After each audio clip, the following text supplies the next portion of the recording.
There's a moment after a funeral when you find out who people really are. Not during the service. Not at the graveside when everyone is squeezing your arm and saying the things people say at funerals. The moment I am talking about comes 3 weeks later. When the casseroles stop arriving. When the sympathy cards stop coming. When the world moves on and you find out who is still calling. My name is Elliot Greer. I am 41 years old. My mother died in November, 11 months after my father died in December. 2 winters, 2 funerals, 2 lowerings into the same cold ground in the same small Tennessee cemetery, where both of them were born and where both of them, despite every chance to leave, chose to stay. If you have ever lost both parents and discovered that the silence they left behind was not just theirs but everyone else's too, hit that like button. Because this story is for you. My father, Robert, was a carpenter, not a contractor. A carpenter, a man who measured twice, cut once, and believed a thing worth building was worth building correctly.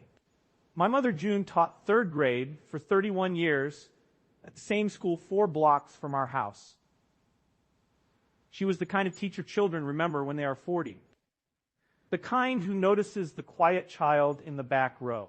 I found out at her funeral that she had bought a student a winter coat in 2003 because she noticed the girl was coming to school cold. She never mentioned it to anyone. I am telling you this so you understand what my parents were before I tell you what my family became without them. I was the youngest of 4. My brother Marcus stayed in Tennessee. My sisters Diane and Patrice were in Atlanta and Nashville. I was in Seattle, 6,000 miles away, with a career in tech and a habit of calling my parents every Sunday evening without fail. A habit I had kept for 15 years without ever thinking of it as a habit because it never felt like one. It felt like the best part of my week. My father had a stroke when I was 39. He survived, but never picked up his tools again. My mother managed everything, medications, appointments, finances, cooking, without complaint and without asking for help. When my father died the following December, she called me at 6 a.m. Her voice was steady. She had already done her crying in private. I flew home by noon. She lasted 11 months after him. The doctors called it heart failure. I have always believed her heart simply ran out of reasons to keep the rhythm it had kept for 72 years. A rhythm that had always been calibrated to another person's presence. 3 weeks after her funeral, the calls stopped. Not dramatically. There was no fight. No rupture. No specific moment I can point to. It was quieter than that, and worse for being quieter. Marcus called once in January about the estate. It was efficient and slightly impatient, the kind of call he made to contractors when a job was running behind. Diane sent a group text in February with a heart emoji. Patrice I did not hear from at all until April, when she called to ask about a savings account document. I sat in my Seattle apartment in the February dark and understood something I had perhaps always known but never had to confront. My family had never really been my family. My family had been my parents. My siblings and I were simply 4 people who had lived in the same house for a while, held together by 2 people who were good enough and loving enough to make that feel like something more than it was. And now those 2 people were gone. What remained was a group text with a heart emoji and a phone call about a savings account and a silence so complete it had its own weight. I handled it badly at first. I canceled plans. I ate takeout for 6 weeks. I stared at my phone on Sunday evenings, waiting for it to do something it was not going to do. The Sunday evenings were the hardest. That hour had belonged to my parents for 15 years, and without them, it was just an empty slot in the week, reminding me of everything that was gone. I called a therapist in March. In our first session, she said, "It sounds like you are grieving 3 losses at once. Your father, your mother, and the family you believed you had." I thought about that for a long time. What I decided, slowly and without drama, was to build something. I signed up for a woodworking class. Saturday morning class taught by a retired boat builder named Walt, who had the patience of a man who had spent 40 years coaxing wood into shapes it did not naturally want to take. I was terrible at first. Walt corrected me the way my father used to, with his hands rather than just his words. I went back every Saturday, then Wednesday evenings too.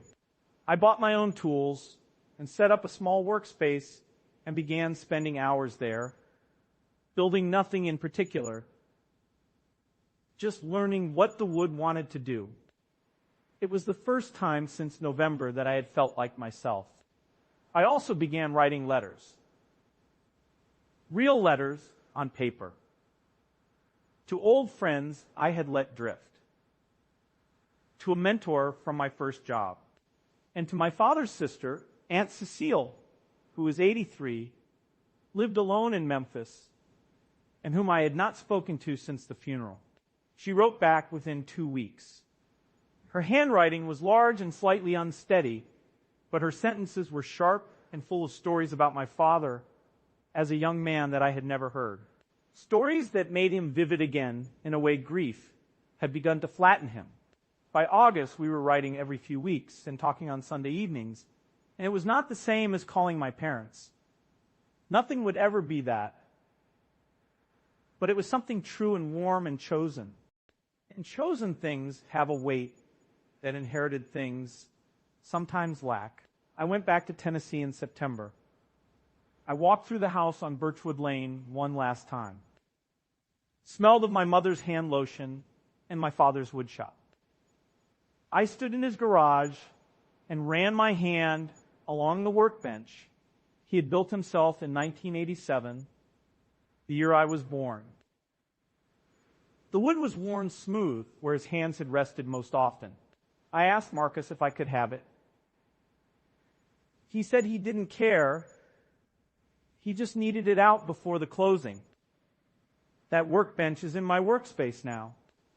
When I work at it on Saturday mornings, I feel something that is not grief and is not happiness, but sits somewhere between them. A frequency that only certain objects can carry. I did not reconnect with my siblings. I want to be honest about that because I think it is important not to wrap a story like this in a resolution it did not earn. There was no dramatic confrontation. No final conversation where I told them what their silence had meant. There was simply the honest acknowledgement that people who do not call are telling you something, and the decision to listen. I am not angry at them. Anger would require believing they owed me something they chose not to give. What I believe is that they are people who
of a story.